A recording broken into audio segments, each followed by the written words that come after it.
Hello and welcome to Big Sky Sounds. This is a program of the Billings Symphony in collaboration with Community 7 Television.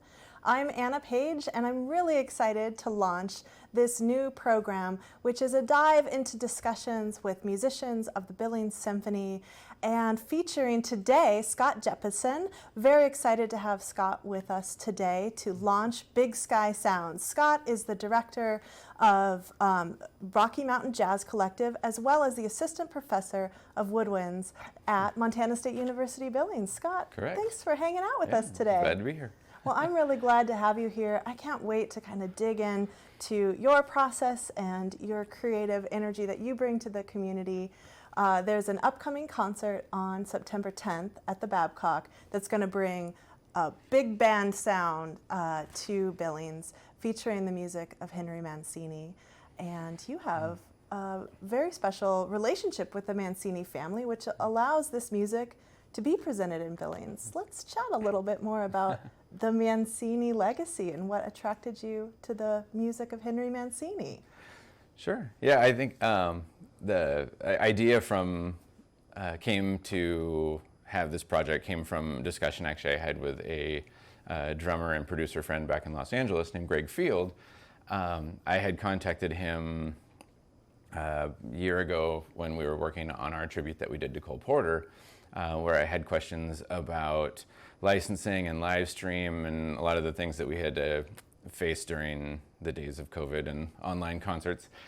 And he was very helpful. And at the time, he made a suggestion to me, and so I should backtrack. So Greg's he's a great drummer. He was Frank Sinatra's last drummer.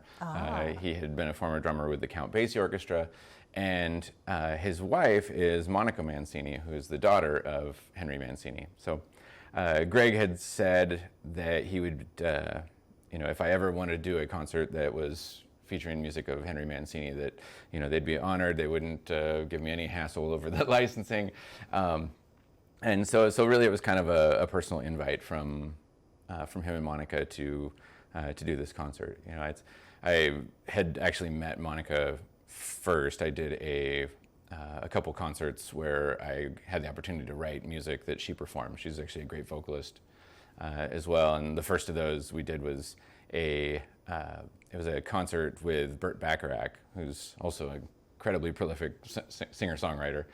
And she was doing an arrangement, or she wanted to sing an arrangement of Say a Little Prayer for Me.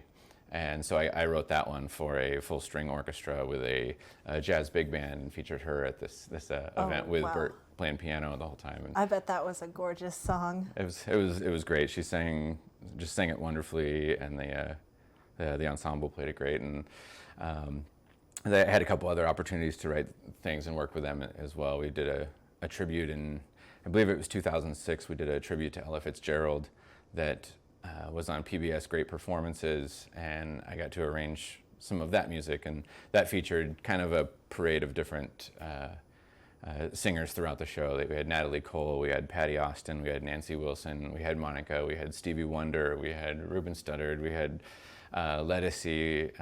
The MCs for the night were Quincy Jones and Natalie Cole, and it was really a pretty special event. Star-studded. Yeah. Your musical resume has got to be packed with pretty interesting people.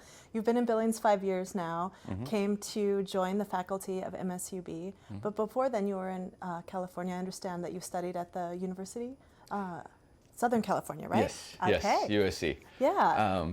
And that's actually a big reason why I was very fortunate when I was in Los Angeles that I did get to work with so many, I don't want to say famous, but legendary, influential musicians in many different genres of music. And, I did 3 degrees at USC. I did my bachelor's, master's, and my doctorate all there. And while the teachers that were there were great, and I, close friends with many of them still, the thing that was most beneficial to me being there was the fact that I was in the middle of Los Angeles. All these musicians were a stone's throw away from our campus, so it was very easy for us to bring people on campus, and we would play. We we'd play with Dave Brubeck. We played with Steve Miller from the Steve Miller Band. We got to record at Capitol Records with him, and we got to write music for that. And so coming here to Billings, one of the biggest things that I wanted to do for the students at MSUB, and all the faculty share this same vision as well, is I wanted to try to give those same experiences that I got from working with a lot of those influential musicians to the students that are here in Billings. So it's a small town, but we live in this incredibly connected world that, it's not a long flight from LA to Billings, and it's a little more expensive these days, but it's still in the grand scheme of things, it's not really that bad. So in starting the Rocky Mountain Jazz Collective, from a selfish side, I wanted to have a professional, really great jazz orchestra that I can continue writing for. But then it also gives me the ability to bring in these musicians from Los Angeles. We've had people from San Francisco. We've had people from all over the country really have come to play with us in our past concerts. And while they're here, we get to do outreach to the symphony. I bring in these musicians to work with our students at MSUB. So our students are getting a little bit of that same benefit from the big city while being in a smaller place like Billings. Yeah, it is such a great vibe that you bring to the community. I know that in the past few years, the university has expanded, built a recording studio, lots of really hands-on experience for students to not only get out into the community and play music, but also to be recording at a high level. These are all great changes to the music program up at MSUB. It's a great place to be right now. Things are moving forward. We have a lot of people involved that are not afraid to think outside the box. There's certain ways that music schools have done things for hundreds of years that, some things they're done that way for a reason, right? And then other times they're done that way because that's how they've always been done. And those are the kind of things that, you should always be willing to question and change as time changes. And the world, and particularly the music industry, is changing on a second-by-second basis, especially over these last couple of years. Musicians have had to get creative and figure out ways of making a living in a world where you can't play any gigs. And so there's all these different, a lot of innovation going on, a lot of forward thinking in that regard, and it's a real pleasure to be part of the faculty at MSUB who are all on board with that. We launched a new degree last fall. That was a degree in commercial music, and there's a few different things that are really core to the beliefs of that program. And one of those things is the fact that, and my students get tired of hearing me say it, but I say it all the time, it's just 12 notes. Lady Gaga's using the same 12 notes that John Coltrane used, and the same 12 notes that Mozart used, and the same 12 notes that Wagner used, and so you organize them a little bit differently, and it's a different style of music. And it is few and far between that you have the opportunity as a professional musician to go out there and say, you know what, I'm just going to play classical saxophone. Classical saxophone's great, but you have to be able to play in a horn section behind a pop artist. You have to be able to improvise a jazz solo. You have to be able to teach others. You have to be able to compose and arrange. You have to be able to market yourself. You have to be able to manage a website. There's so many different skills, and that's what our commercial music degree really focuses on, is attempting to address the concern that we hear from, honestly, a lot of parents are concerned when their kid goes into music. They go, oh great, now I have a permanent resident in my basement. And right, what's that's their not day the case. job? Yeah, if you actually do all the things that come with being a professional musician, then you can make a great living in music. That's not unheard of. What a great skill to provide too, because talent is one piece of it. And then you have the marketing components, you have the bios, and making sure that you're able to sell your product. Mm-hmm. You are the product. Yeah. Yeah, I think too you're known for your arranging and your original compositions. What intrigues you or got you into arranging or rearranging music like the music of Henry Mancini? Well, I've always been interested in writing. The time when I really got into writing, for you students, this is why you do oral skills, and it's cool, is when I've been with my wife now for 26 years. And when we first started dating, we were up in Sacramento, California, and she had a job working at Baskin-Robbins ice cream, scooping ice cream. She closed most nights, and I would go and just hang out there because it was slow, and so we would chat. And when she was busy, I would just sit at a table in Baskin-Robbins and write arrangements for a band that her and I were in.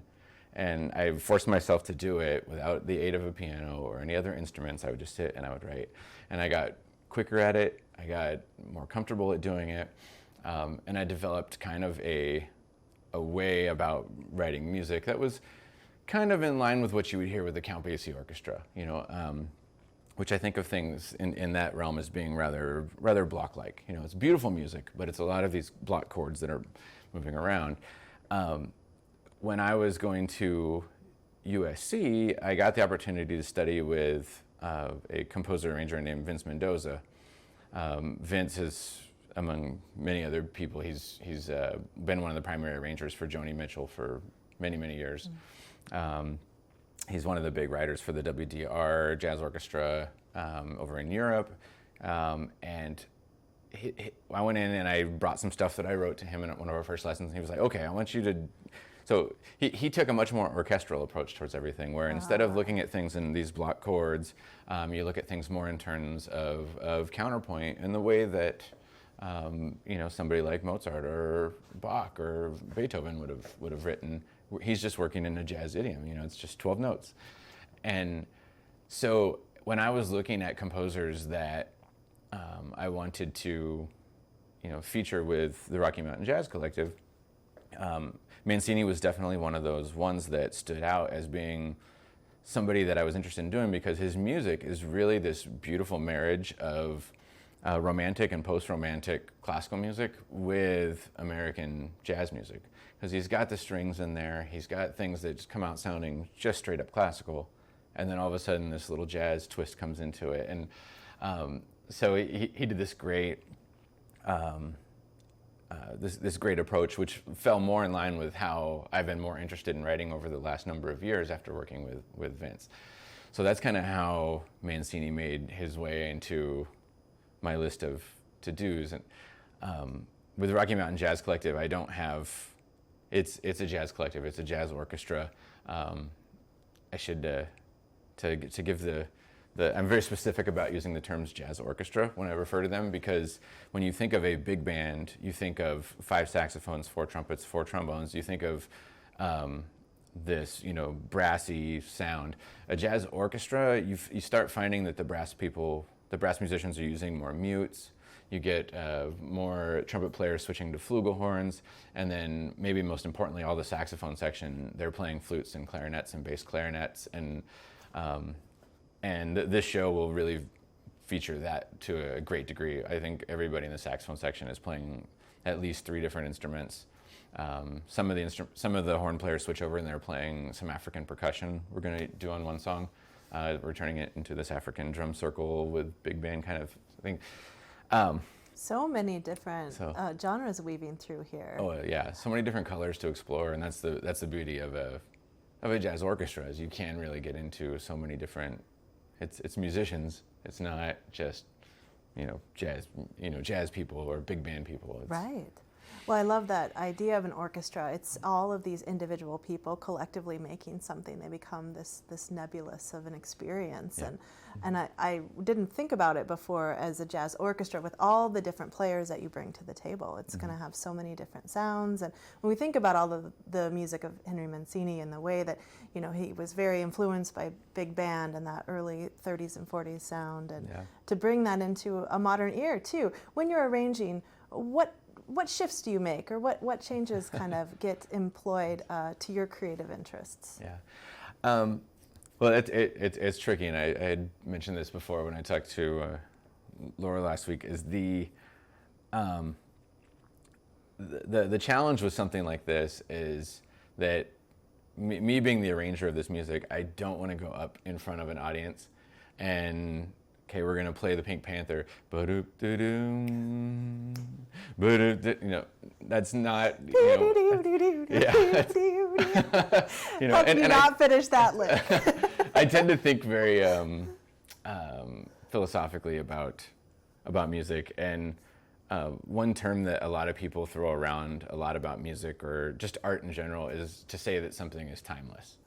And that term gets used a lot with Mancini's music, is that his music is timeless. And so, okay, well, what makes something timeless? And I think there's a lot of aspects to that, but one of those things I think is that it lends itself well to evolving to times, that it applies itself and has relevance to many different situations, many different time periods. So what I wanted to do in preparing for this concert is I wanted to arrange his compositions in a way that nobody had ever heard them before. I don't want them, I want to change them up, but at the same time, it's very important to me that I'm still paying respect to Henry Mancini. He's the master that we're really celebrating in this concert. So we're putting our twist on this music. I think the audience is in for a treat. I think they're in for some surprises. But in the end, really, we're paying homage to the incredible amount of work that Henry Mancini produced in his lifetime. Well, that's going to be an exciting concert. Again, It's on September 10th at the Babcock, presented by the Billings Symphony as part of their Sukin series. And the Rocky Mountain Jazz Collective has been involved with the symphony for 3 seasons now, bringing all kinds of different music to the table. One of the goals the Rocky Mountain Jazz Collective has as well is to, every time you play, bring an era of music or a composer of American significance, a historical American significance to the table. Correct. What's the goal there? Why make that a centerpiece of the Jazz Collective? Well, I think there's several sides to that. So one of them is the fact that we do a concert of Henry Mancini, right? Take this for example, and a lot of people are familiar with the Pink Panther. A lot of people are familiar with Moon River, right? Those are a couple of his most famous works. But he wrote so much music that there's a lot of music that people today, they might not be as familiar with it. So it gives a chance to share some of the lesser played songs, some of the lesser known music with audiences, today. The other side of it for me is kind of very related. So there's, I might pick a composer that I know I'm familiar with their work, or I know some of their work, but as a teacher at the college, research is something that's very important to me, and so it gives me the opportunity to, okay, we're looking at Duke Ellington's Far East Suite. We did that one a year ago, and it was his study on music that they saw on a tour of really mostly the area of the Middle East, but is more than the Far East, but. So that was kind of his take off of the tours and trips that they had done. He came back, and him and Billy Strayhorn wrote this piece. And so for me, it's my chance to look in and go, okay, so what can I learn historically about Duke Ellington or Henry Mancini or Cole Porter? Second, what can I learn about their writing style, which is, to me, a very important thing, because as a saxophonist, I go and I get to play my gigs. I play my jazz style. I do my solo. I have a voice that I feel is uniquely my own. Most of the recording sessions that I've done in the past, you get people that come in and they're like, hey, we want you to play something that's kind of Coltrane-like, or this one's kind of Sonny Rollins-like, or this one's kind of, and if you don't really know that style very well, how are you possibly going to replicate that? So, by looking closely at Duke Ellington's Far East Suite, I learned so much about, and we did Ellington's Nutcracker as well, I learned so much about the way that Ellington writes music, the way that he voices, the way he uses instruments, the way he, creates different colors and textures, and already I'm finding the benefit in researching those Ellington concerts coming through when I wrote for the Mancini, because there's a couple pieces, both Baby Elephant Walk and Hatari, that are distinctly Ellington in color, I would say. So it's and then from learning about the way that Mancini composes and the way he uses chords, because they're different than the way that somebody like Cole Porter did, that will influence me in my future writing this way. And so if somebody says, well, we want a song that's kind of a Mancini sort of thing, I go, I know how to write that. Right. Okay, I can do that. Well, kind of back to that 12 notes, everything is interconnected. Yeah. Well, and then you get to do a bit of research that expands your own process as a player. You mentioned your voice coming through in saxophone. How do you give saxophone your own voice, or how does anyone who plays an instrument put their voice on it? Well, I think that comes down to really the way the influence works. And, you know, I've thought about this a lot, and I think the best resource that I've seen that kind of helped me put it into words is there's a book called Steal Like an Artist by an author named Austin Kleon. Great book. Great book. And he talks a bit about influence, how, you know, you and I might sit down and we listen to a bunch of Henry Mancini music, or, you know, or let's put it in saxophone words. You know, we listen to John Coltrane, and there's going to be something that you hear that you go, wow, that's amazing. And then there's something that I hear that I go, well, that's amazing. I didn't care so much for what you liked. But like, and then we listen to Sonny Rollins, and then we listen to Charlie Parker, and then we listen to Lester Young, and then Wayne Shorter, and all the things that stuck with you as being, wow, that's really cool, those stick with you. And then the things that stuck with me, you know, they stick with me. So when you start to actually develop your own voice, it's all those things that really spoke to you from the artist that you listened to, that you absorb, and then they start to make their way into a combination of, you know, things in your playing. So the big key for young musicians to develop their own voice is to listen to as much music as possible. Yeah. Hear as many possibilities, all these different sounds. You know, if you think about what improvisation really is, I love equating it to language, right? If we read music, we read language, we read English, right? We listen to music, we listen to people speak. We can compose music, and that's like, you know, writing an article, right? But improvisation is the closest thing that we have in music to speaking. And that's where you take the sounds, you take the words, you take the phrases that you've heard before, and you put them together in some new way to communicate to somebody what it is that you're trying to communicate. And that's all you're doing in improvisation, is you're taking the things that you've heard, you're stealing like an artist, right? You take the things you've heard, you put them in some new combination to create this new story that you're trying to communicate to the audience. And the only way that you can communicate, imagine trying to talk if you've never heard anyone speak before. Yeah, I see so many parallels in what you say to writing. All of the poets that I read that influenced me, the voices that didn't call to me and the ones that did really helped guide my process. And yes, the only way to be a better writer is to do it. You just do it constantly and continue to hone your skills. So I hear those parallels in the creative industries. Yeah. What got you into saxophone in the first place? You were young. I think maybe you started in the elementary or junior high age? Yeah, it was 5th grade. Okay. I started in 5th. I played recorder for a year in 4th grade. Ah, the gateway drug. Yes, right. And then 5th grade came along, and I did not come from a family that had much money at all. So our band program was a funded program. They had instruments for us. It allowed me to get into it without a monetary requirement from my family. But when it came time to pick out an instrument, I did recognize there was one of them there that I recognized, and it was because my mom had played it and I remembered seeing her saxophone when I was 3. Oh. And I don't think I ever saw her play it, but she had it from high school days. And she no longer had it by this point, so I got a school saxophone. But I picked it because it was the one I recognized, and it was it was a junker, that saxophone that they gave me. There were holes in it where there weren't supposed to be holes. Oh, man. And I think the thing that really hooked me was we had, since I was a 5th grader, we got the lowest instruments, you know. But there was a 6th grader that was leaving the school. His family was moving away, and he had this brand new, nice Yamaha saxophone that the school had got.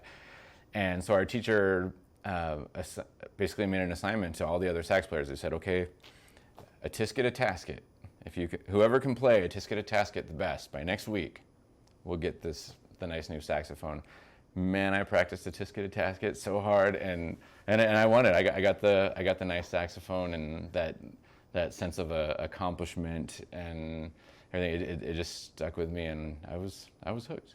Well, to the benefit of yourself and everyone too that you've brought the joy of music to as an instructor and sharing with the Jazz Collective.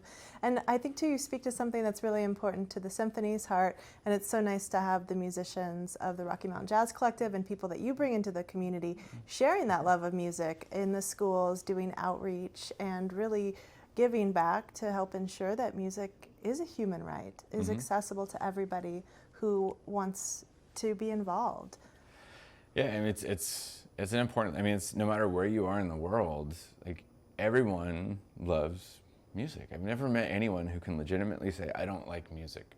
They might not like a certain kind of music because of what they're conditioned to. You know, there's certain, but you go different places in the world and there's different genres. Again, it's just 12 notes, but different combinations where they, you know, they like this style of music, and or they like this style. And a lot of it comes with, you know, their surroundings, their framing, the context that they watch music in. It's, you know, being from California and then spent 20 years in Los Angeles, you didn't hear a lot of country music out there. You know, it's, I enjoy country music. It's not the first thing I listen to all the time. I mean, that's usually, I gravitate more towards jazz, but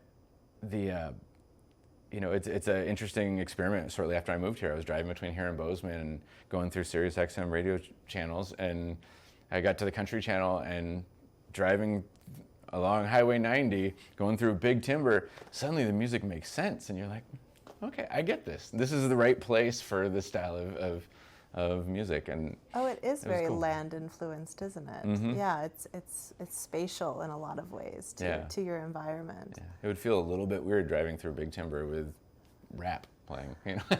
Well, you could, might but it's make just the drive a little bit less long, but yeah. Oh gosh, that's fun. Yeah, there's definitely quite a lot of different influences that make its way from the coast here a little bit slower. When you came to Billings, what did you think of the jazz scene? It feels like we've got a really robust amount of jazz players here. It's really great. I mean, there's some wonderful musicians here in Billings that, you know, I get to play with frequently. There's I think of the town as still waking up musically since COVID. Before COVID, you could find live jazz here in Billings 7 nights a week, and I honestly can't even claim that about Los Angeles. There were dead evenings that you couldn't find much of anything going on, and here it was every night. And now that everything's reopened and moving, there's places that are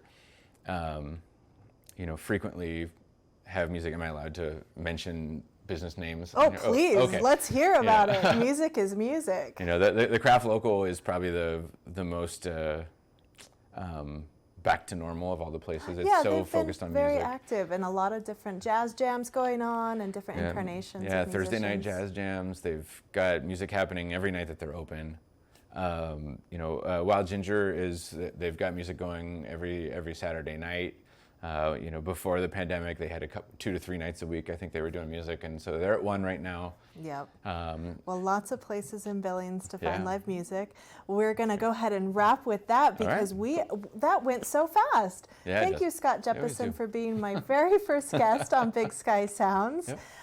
Again, you can catch the music of Henry Mancini on September 10th at the Babcock Theatre, and we really look forward to more fun from the Rocky Mountain Jazz Collective. Thanks for joining us.